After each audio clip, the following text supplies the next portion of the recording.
Street in Middle Tennessee.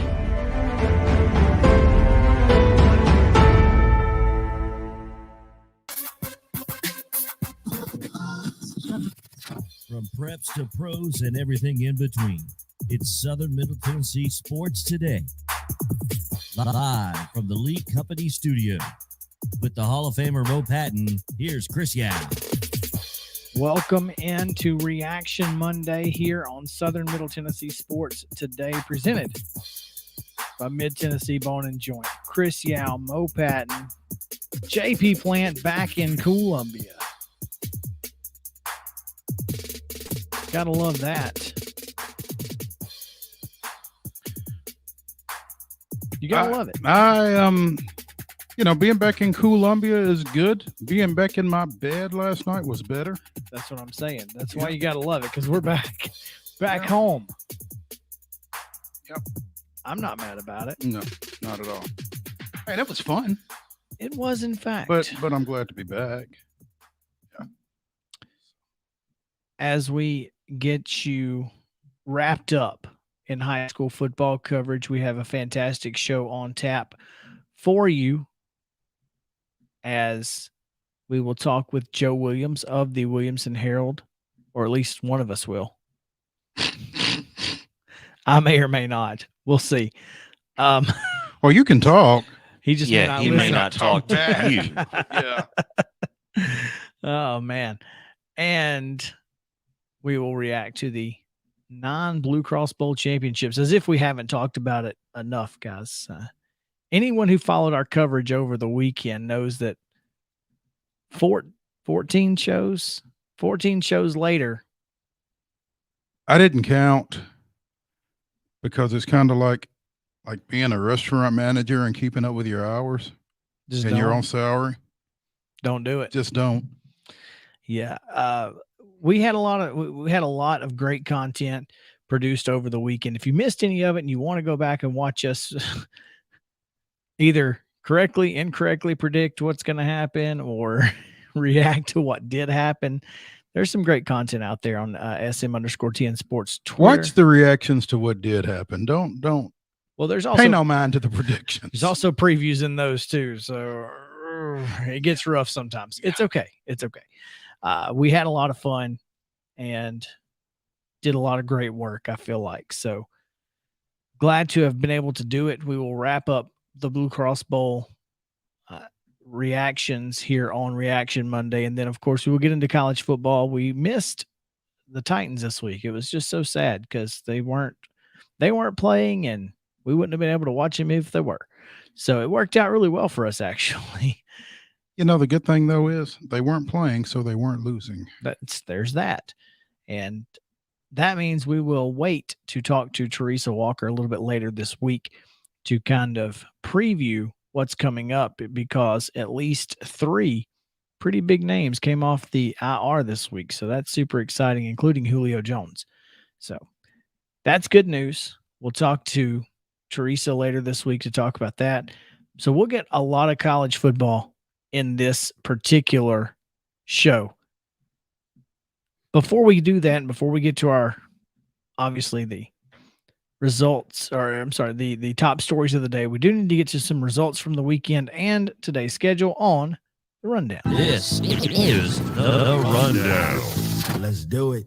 The Monday Rundown is brought to you by Zion Christian Academy, providing a Christ-centered college prep education at an affordable cost. Call 931-388-5731 or visit zioneagles.org to schedule an appointment for a tour today. High school football from Friday in the Class 3A Blue Cross Bowl State Championship. It was Alcoa defeating East Nashville 45-14. In Class 1A, South Pittsburgh edged McKenzie 24-21. And in Class 5A, Page fell to Powell 42-34. High school girls basketball action on Friday night. Huntland defeated Grundy County 75-41.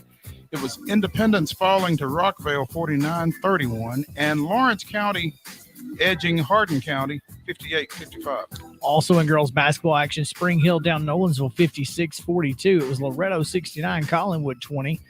Richland's girls down Mount Pleasant 58-46. Summertown was a winner over Wayne County 39-34. Columbia Central took care of Franklin 60-20, and Hampshire a 59-29 winner over Hollow Rock Brewston.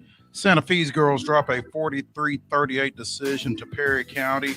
Summit's girls fall to 11 and 47-38. It was Webb Bell Buckle over Columbia Academy 76-32, and Zion Christian with a 39-29 win over Franklin Classical's girls.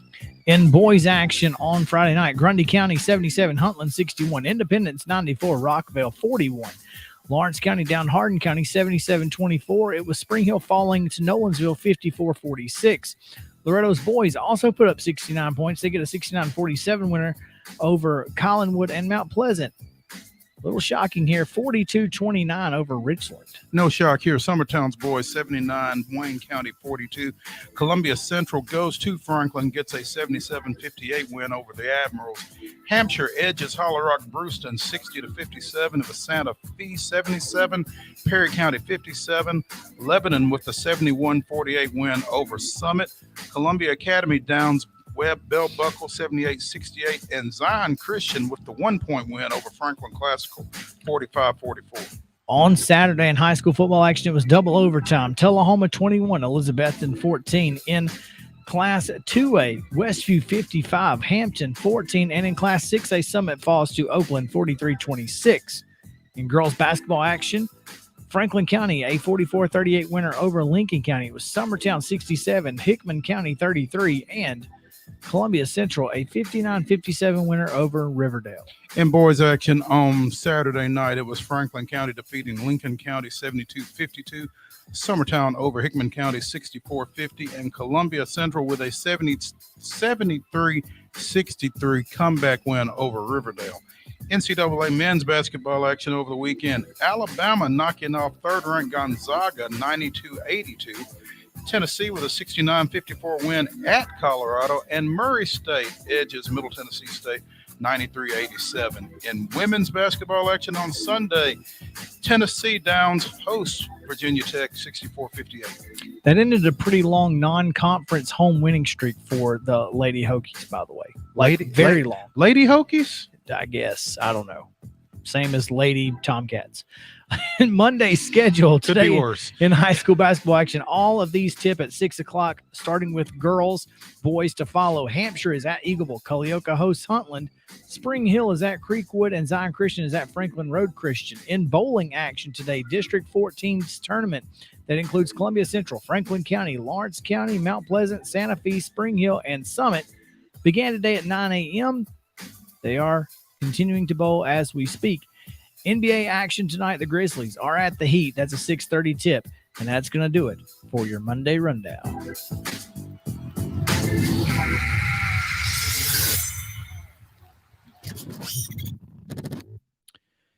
Couple of top stories I want to get to real quick. Obviously, we're going to get into the coaching situation. We're not going to have enough time to get into it the way we want to here, but we will get into it later this show.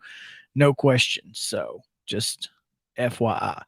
But first, just notice this. About 11:48 a.m. Central Time, the Associated Press reports that Bob Baffert trained thoroughbred and Kentucky Derby winner Medina Spirit has died, collapsing post-workout earlier today.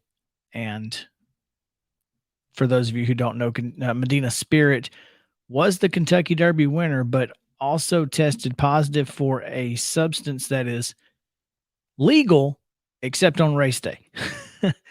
Betamethasone is a legal medication not allowed on race day, and Bob Baffert has long been known to test the rules. So there's that. He has won it 7 times as a trainer. Medina Spirit the latest, but Medina Spirit had won 5 of its 10 career starts, earned $3.5 million according to Equibase. And that's unfortunate because, typically, Kentucky Derby winners are left to enjoy their lives and procreate. This one will not, from what I understand. It's unfortunate. That's unfortunate. I'll never forget when so I'm at the Kentucky Derby party hosted by the Duncans, and Medina Spirit wins. So of course I'm DJing the party, and I played Funky Cold Medina because, well, what are you going to do? What are you going to do? I didn't know that Bob Baffert had given Medina Spirit some Funky Cold Medina before the start of the race. I was unaware. Now, wasn't the host of said party the winner for about that long as a result of that? It was, I think Dale was. Oh, okay. Not sure. Oh, all right. But yeah.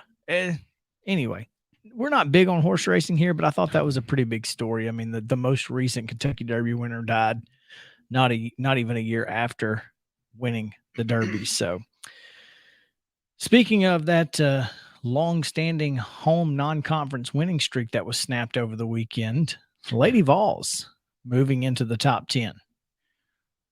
First time in the top 10 since New Year's Eve 2018. They come in at number 9 this week, coming off of that win at Virginia Tech yesterday. So, big win for Kelly Jolly Harper and the Lady Vols.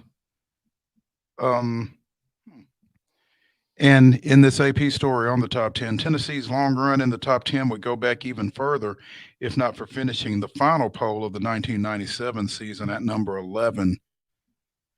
Before that, they had been in the top 10 every week since the final pole of 1986 before they fell out to number 11. Yeah. So, nice to see them back to relevance. Yes. And be interesting to see how this plays out as I get into Southeastern Conference play. Especially considering they're doing it without their best player. Ray Burrell is out. Right. I mean, the job that Kelly Harper has done in a short period of time just goes to show that it doesn't matter. You can lose relevance for a period of time, but when you are Tennessee, whether it be women's basketball or football, you're relevant. It's just a matter of the right coach. Finally, before we get out of here, got about a couple minutes left. Want to mention that Buck O'Neil was voted into the Baseball Hall of Fame by vote of the early baseball era committee, but not the only one. No, also fellow Negro Leaguer Bud Fowler was voted in by the early baseball era committee. Gil Hodges, Jim Cott, Minnie Minoso, and Tony Oliva were voted in by the Golden Days era committee. According to CBS Sports, simply put, O'Neil is a Negro Leagues icon and one of the most important figures in baseball history. A fine player who went to 3 All-Star games and 10 Negro League seasons, O'Neil founded the Negro League Baseball Hall of Fame in Kansas City following his playing days. He was also the first black coach in baseball history, in Major League Baseball history. O'Neil died at age 94 in 2006, and the Buck O'Neil Award is given annually to the individual whose extraordinary efforts enhance baseball's positive impact on society, broaden the game's appeal, and whose character, integrity, and dignity are comparable to the qualities exhibited by O'Neil. It's a pretty awesome award, and pretty great that he is finally being enshrined. So, all right. That's it for segment 1. When we come back, we've got Joe Williams of the Williamson Herald. We react to the Blue Cross Bowl, and of course, the coaching carousel continues. Thought we were going to get out of this one, man. I thought we were going to get out of this one, but we didn't. So it continues. We'll tell you who's going where and what that means later in the show. Right now, we'll be back with Joe Williams, Williamson Herald, right after this on Southern Middle Tennessee Sports Today. Stick around.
local sports talk you'll only find here.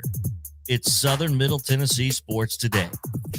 Live from the Lee Company studio with the Hall of Famer Mo Patton, here's Chris Yao. Welcome back in Southern Middle Tennessee Sports Today, presented by Mid-Tennessee Bone and Joint. Chris Yao, Mo Patton, JP Plant here on Reaction Monday, talking high school and college football from the weekend. Boy, what a weekend it was. Going back to Thursday, 9 high school football games played, 9 high school football champions crowned. Unfortunately, Mo, at least 3 of those were not in the way that we were hoping they would go. And when I say that, it's just easier to talk about it when the teams you cover win. It really is. And you know, when you've covered the teams for this length of time over the course of a season, you tend to, you know, kind of build some allegiances to some degree. Yeah, I mean, you want to be objective, you want to be unbiased, and for the most part you are, but at the same time, when you've worked with these folks for 4 months now, you kind of want to see them do well. No, yeah, no question. And for some of them, worked with them for years and years. You know, it is what it is. And then also you have some that, well, you have an actual allegiance to because maybe you went there. Mo, why don't you introduce our guest? Because if I say something, he may not know that we're talking to him. Joining us from the Williamson Herald is Joe Williams, brought to you by the Williamson Herald, covering Williamson County sports, not just at the high school level, but certainly at the high school level, from Brentwood to Spring Hill and from Fairview to Nolensville. Like a blanket. Like a blanket. Joe, we understand, or I understand, if you may still not be talking to my counterpart after the events of early late Saturday night, as opposed to the events of late Saturday night. I had nothing to do with that. I did not call anybody. I didn't say anything to anybody. I swear that wasn't me. Y'all can attest. Y'all with me the whole time. I know that. Oh no, we were all in the same boat on that one. No, it's all good. I'm just sitting here on this glorious, fantastic Monday, typing away on my oversized external keyboard. No one said it was oversized. I thought, I think the question was, okay. I think the question was, could you have found a bigger one? Was that what it was? I said, did they not have any regular sized keyboards? Oh, okay. All right. Chris, it's okay. Everybody understands keyboard envy. I did have some. I'm telling you to seek professional help, brother. I will tell you, what I was most envious of is he had a number keypad, and the computer I was using did not have a number keypad, and I like a number keypad. So, yeah, let's explain to everybody the reason we're discussing keyboards is because I walked out of here Thursday night stupid, and the equipment I use has a detachable keyboard. And it got detached all right, and part of it was in Franklin and part of it was in Chattanooga. That's pretty detached. That's detached. That's about as detached as it gets, I guess, especially under the circumstances. So you had to go out and track one down. Yeah, I mean, and it was just the beginning of a crazy weekend, and as Chris said, there are at least 3 games for each of us, and none of them came out the way we wanted. And it's funny. When we were leaving Sunday morning, I got there to the sign at the edge of Hamilton County. I stopped and got out and knocked the dust off my shoes and spit. So, to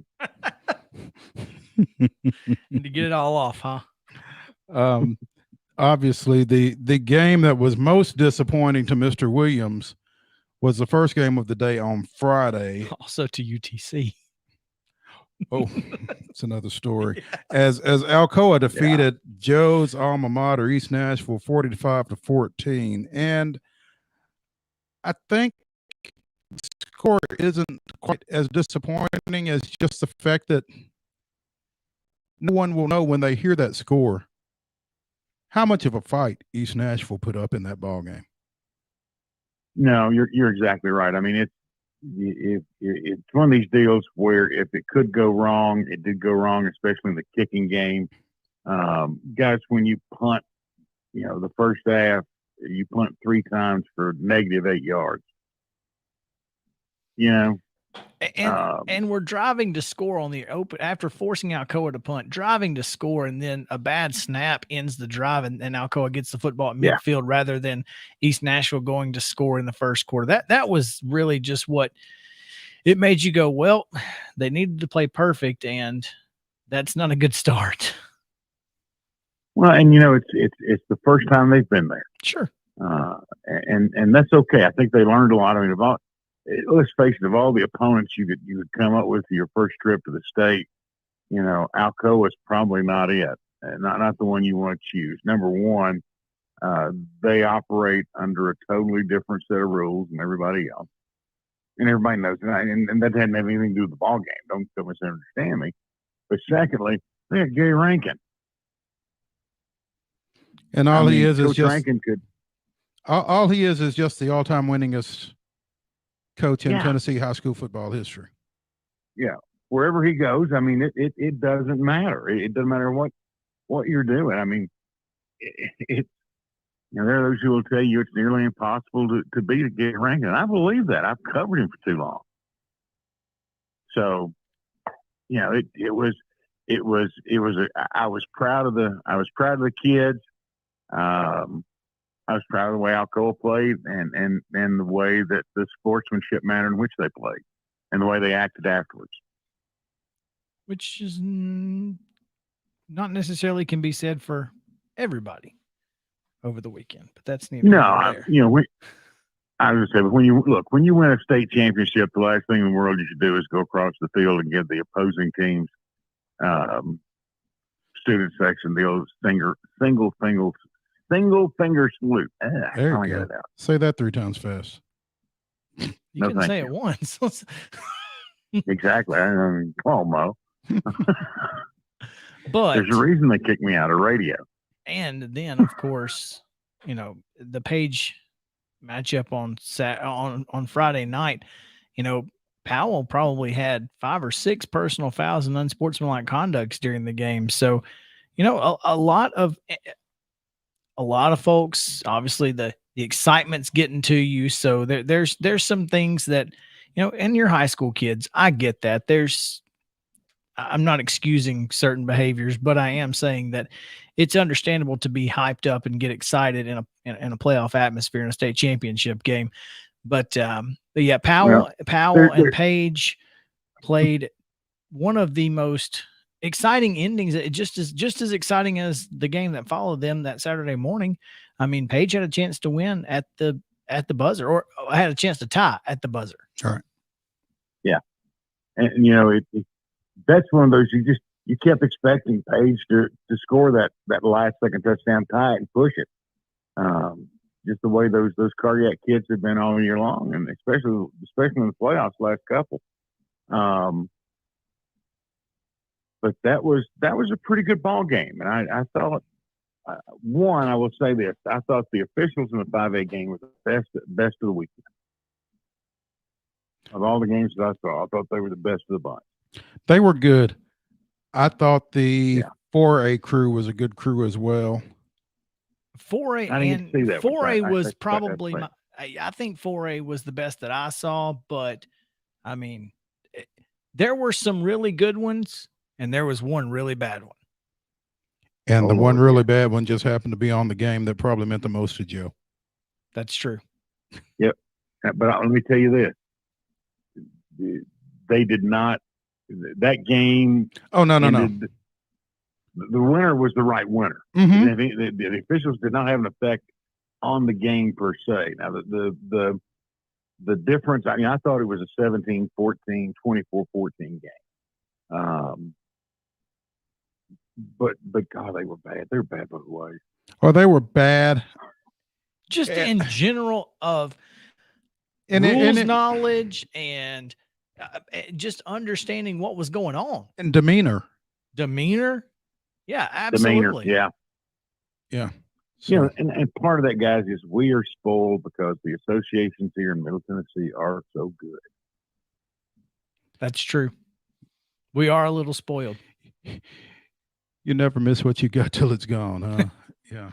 Boy, ain't that the truth. Joe, But, you know, it was a great weekend, guys. I got to tell you, you guys just killed it this weekend. If folks did not follow you guys this weekend, boy, they missed a treat because you guys just pumped out the work. And I know you guys got to be exhausted. You and JP, I mean, you two and JP, the whole bunch. I mean, you guys did a great job this weekend. I'm just terribly impressed. Well, that's nice of you to say, Joe. We certainly put in the work. I hope it was good. That nightcap on Saturday, again, Oakland defeating Summit 43-26, ending Summit's 25-game win streak and ending their bid for back-to-back state championships, while Oakland won back-to-back state championships with the win. Summit had not trailed a lot this year and struggled once they found themselves in that position Saturday night. Well, it's funny. I can think of a couple of times. One in particular on the turnover on downs deep in Oakland territory, where the offense just couldn't get it that extra yards they needed. Right after that interception, it was over, yeah, down 10. Yeah. But you know what amazed me when it was over? Brady Pierce just was brutally honest. He said, defense didn't get it done. He said, we needed to step up. He said, I needed to step up. I'm going, kid, you had 13 tackles. Yeah. Yeah. And a 69-yard touchdown catch, and another one that might have been pass interference, didn't get called, judgment called it. Okay, I was at the other end of the field. I'm not going to comment on it. But the other one popped up and turned into an interception. You know, if they get the call there, if he makes the catch there, this is a different ball game.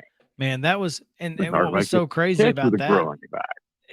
Well, I mean, that was just a really good play by the safety to find find the closing speed to get back to that football, because I mean Brady had his guy beat in the end zone, but the safety came over and made a great play. And you know, what can you do at that point? You just tip your hat to the safety and say, well done, kid.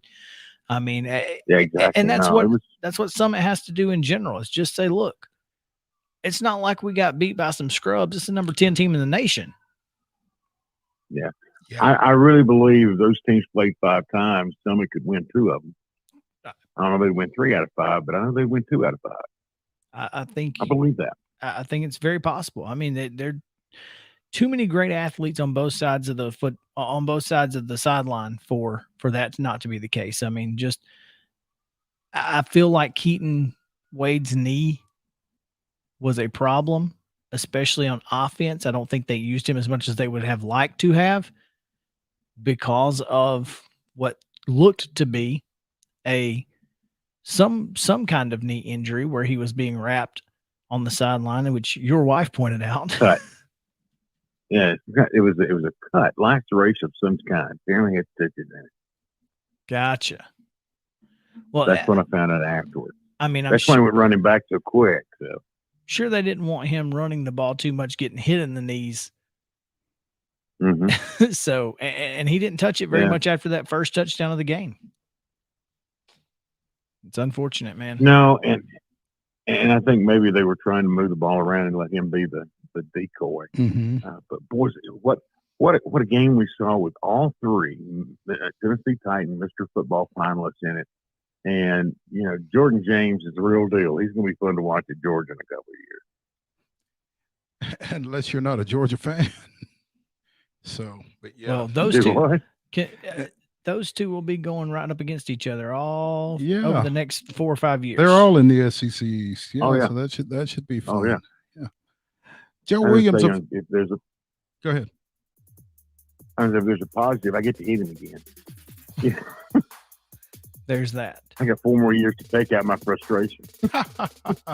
Joe Williams of the Williamson Herald here with us on Southern Middle Tennessee Sports today. Joe, as always, we appreciate your time and your insight, and we need to get back with you on some NASCAR developments. So stay tuned. Stick by the phone. Yeah.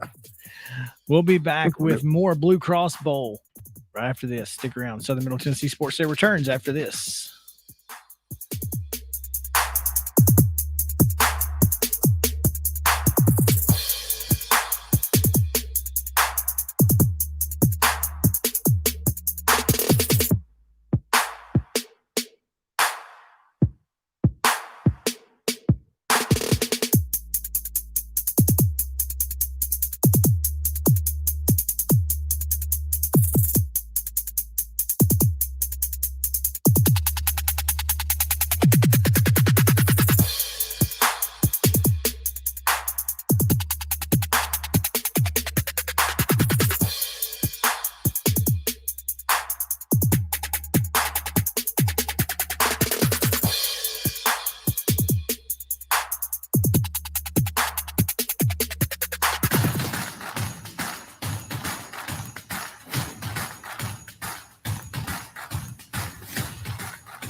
Talking high school sports, here's Mo and Chris. Welcome back in. Southern Middle Tennessee Sports Today, presented by Mid Tennessee Bone and Joint. You don't, but it helps. Tell me I'm wrong. Don't look at me that way, JP. I'm not wrong. It doesn't hurt. I wouldn't know. So. Oh man. Speaking of brutally honest, here we are. Man, let's finish up our final parting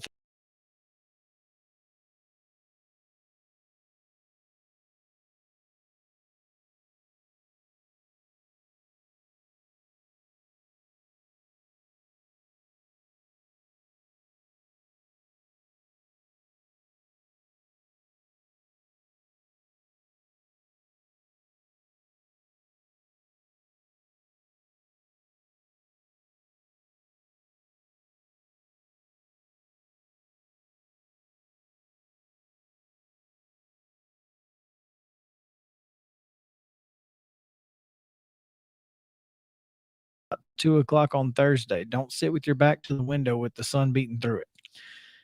We learned that quickly and made necessary adjustments, because you know what?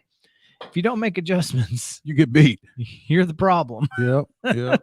It's kind of like that first semester of college when you sign up for those 8:00 classes. You didn't know. No, you don't. I've been waking up and getting to school at 7:00 for years. It's like somebody said, high school 8:00 and college 8:00 ain't the same 8 They o'clock. are not the same 8:00. It's not even close. I don't know who thought this was a good idea. It's like they changed the whole clock system over there. Right. Well, Thursday we saw 3 rematches and we saw 3 repeat winners. That was weird. In dominant fashion. I mean, you hear the phrase all the time. It's hard to beat a good team twice. Well, wasn't so difficult on Thursday for anybody. No. No. Lipscomb, Donaldson Christian, and McCallie all said you're a lie. Lipscomb with the 27-0 win over CPA. Donaldson Christian with the 31-7 win over Nashville Christian, and McCallie with the 28-7 win over Montgomery Bell Academy. Like I said, all in dominant fashion. Yeah, none of them were ever in question. Really weren't. And that's now CPA Lipscomb was scoreless through the first quarter. And but it still never felt like CPA was ever going to get anything done offensively because they just couldn't. They could not move the football at all. And you almost knew that it was going to take some sort of a defensive turnover or a defensive score even for CPA to really have a chance. I mean, Lipscomb was just that good. Yeah. And Donaldson Christian really impressed me. I mean, after that 7-3 game just a couple of weeks ago, it was only like 4 weeks ago that those two teams played to a 7-3 finish, and you thought, well, it's got to be better than that.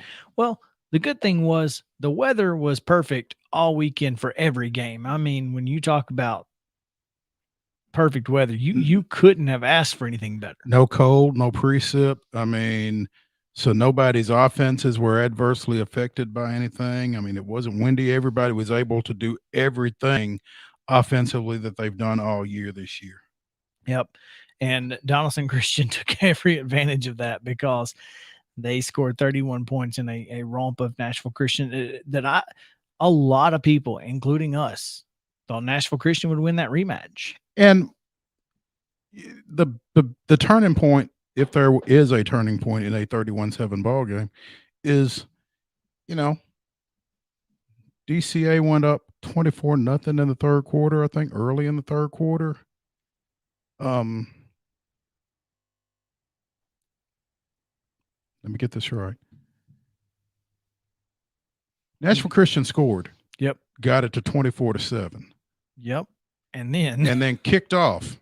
And that was their mistake. They shouldn't have kicked off. Certainly shouldn't have kicked it to Jacob Cook, who took it 90 yards back the other way to the house. Yeah, for pretty. I mean, you felt like, okay, it's 24-7. We get a stop, get the ball back. Maybe we can get something going on. Nay. Because Cook house call on the ensuing kickoff, and that pretty much, I think, took the wind out of Nashville Christian sails at that point. Understandably. Certainly. I mean, I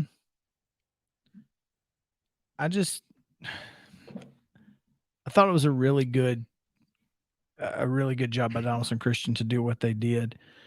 I'm looking for something specific here and I can't find anything. So I'm not going to speculate as to whether or not this is accurate. I'm just going to give you the information and let you tell me if you guys have any ideas. Mm-hmm. The referee in that single A Division II game, Charles Lee, LEA. I wonder if there's any relation to Vanderbilt coach Clark Lee. I don't think so. I don't think Clark has siblings. I'm not entirely sure. But the reason I say that is because at one time, Clark was a bullpen catcher for the Nashville Sounds when I was covering them, and his dad was a team surgeon. And I don't think I remember any other Lee children being around or being mentioned or anything like that. So I don't think Clark has siblings, but I don't know that with any certainty.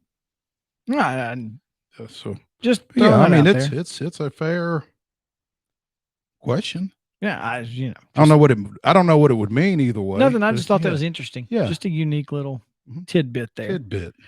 Macaulay with the dominant win over NBA, thanks a lot to Kenzie Paul, who had a pick and then capped the ensuing drive with a touchdown catch, 30 yards from William Riddle, who ended up being the MVP. But I thought Kenzie Paul was phenomenal. I thought either of those receivers could have easily been the MVP, either Paul or. You want me to say it? Go Because I ahead. don't know how to say it. Gallarditz, Xavier Gallarditz. Sure. Anyway, we typically defer to JP on tough pronunciations like that. Like we didn't have a pronunciation guide. We should have gotten one of those from the broadcast teams. I bet Macaulay had one. Yeah, I'm sure they did. And we talked about East Nashville and Alcoa. Just want to give a shout out to Frank Gordon IV, who was fantastic in that game. So those kids played hard, man. They did. That score is not at all indicative of how close that game really was. I mean, until the fourth quarter, it felt like East Nashville was right there in it. And it's like I said, people will look at that score and just think, another Alcoa blowout. And it wasn't that. And the game got away from East Nashville late. I mean, it was 28-14 after the first drive of the second half. Mm-hmm. And East Nashville had every opportunity. Just couldn't string plays together. Couldn't get stops and scores. Because when they got stops, they couldn't score. When they didn't get stops. When they scored, they couldn't get stops. Yeah. It's just unfortunate. South Pittsburgh, big win over McKenzie. Didn't really see this one coming. Congratulations to the Pirates. And didn't see it coming when they were down 14-0 for sure. Especially when they were down 14-0 in the first quarter. You thought, oh, wow, this is going to be a blowout. Turns out, not so much. You said the place kicking was going to come into play in that one in a 3-point game. Darn if it didn't. Yeah. I mean, it was the deciding points in the fourth quarter. Because it was a field goal that put them up 24-14, right? That's right. Yeah, Cooper Cowan put the here's the thing is McKenzie's defense, this was after that I hesitate to call it a strip more so than a steal. Mm-hmm. The defenders just took the ball from the running back, ran to about the 8-yard line. They get 5 yards, but McKenzie's defense stepped up. If they had been anywhere other than inside the 10-yard line, who knows? But they were inside the 10. Cooper Cowan makes the 19-yard field goal. They go up 24-14, and McKenzie couldn't get the onside kick, which ended the game. Now, a team that did get the onside kick and gave themselves an opportunity was that Page team. That was wild, man. I'll tell you, as somebody, I guess it was the broadcast crew, and I don't remember who it was, but somebody, the color guy on the broadcast crew said, he said, I know they practice the onside kicks. I don't know why they didn't attack it there. And I'm like, I played football for 10 years. Not once did we ever practice recovering onside kicks. We practiced kicking them. We never practiced recovering them. Maybe that's my coach's problem, but I wonder how many other coaches don't do that because you don't think about it, right? I mean, that's a lot of time you're wasting for something that you may never do. So, I mean, of course, we went 3-7 my senior year too. So maybe you should have. No, we should. We didn't. We were never going to be ahead after recovering onside kick. We needed to learn how to kick them and get them, not keep the other team from getting them. Wow. Oh man. But impressed by Jake McNamara as we have been all year. I think he single-handedly gave his team a chance to win. And I want to give him credit for that. I thought Walter Nolan played pretty well.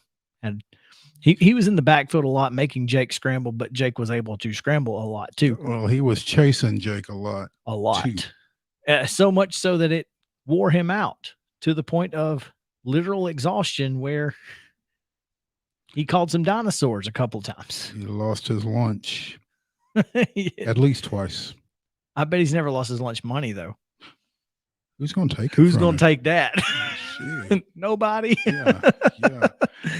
And then Saturday was the culmination of the event. Tullahoma with a double overtime win over Elizabeth and two-time defending champ 21-14. Should not have gotten to overtime, but it is what it is. And John Olive said after the game, I thought I cost our kids a state championship by not kicking that field goal, and our defense bailed me out. And he figured, well, I got the win. I'm going to go out on top. John Olive announced Sunday his retirement, and after 33 years as a head football coach in the state of Tennessee, he certainly deserves what he got. And congratulations to Coach Olive, to the Tullahoma people who came out in absolute droves, nearly filled the stadium, did Tullahoma. So, congratulations to them and to Coach Olive. And in the 2A game that followed Tullahoma and Elizabeth, and Ty Simpson proved it, didn't he? Running back Ty Simpson, 10 carries, 181 yards, 2 touchdowns. 18 yards a carry. That's not bad. First play we saw him was on a 60-yarder that he carried people from the 10 to the goal line. He didn't score, but literally they jumped on his back at the 10-yard line. He carried them all the way to the goal line before finally being dragged down. So impressed by that kid, and Alabama's getting a good one, which is unfortunate. 55-14 Westview over Hampton in that ball game. Never was bad day close. to be a Bulldog. Yeah. It started with Hampton and ended with Gonzaga. Oh, man. Finally, Oakland with a 43-26 win over Summit. We've talked about that one enough. I don't want to get into it anymore. When we come back, top of the hour, we're going to get into the college football. We'll talk about some other Bulldogs. Not great. Not a great day to be a Bulldog.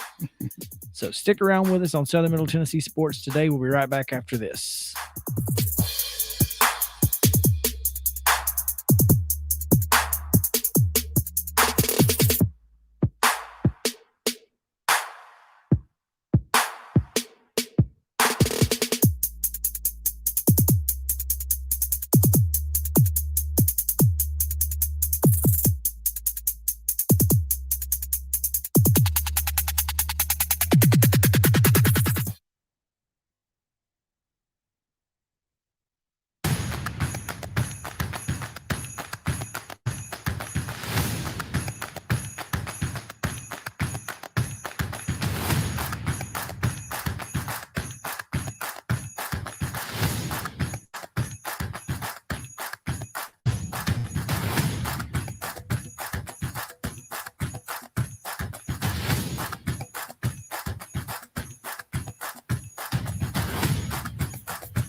hoops to pros and everything in between. It's Southern Middle Tennessee Sports Today. Live from the Lee Company studio. With the Hall of Famer Mo Patton, here's Chris Yao. Welcome back in Southern Middle Tennessee Sports Today, presented by Mid Tennessee Bone and Joint. Chris Yao, Mo Patton, JP Plant, and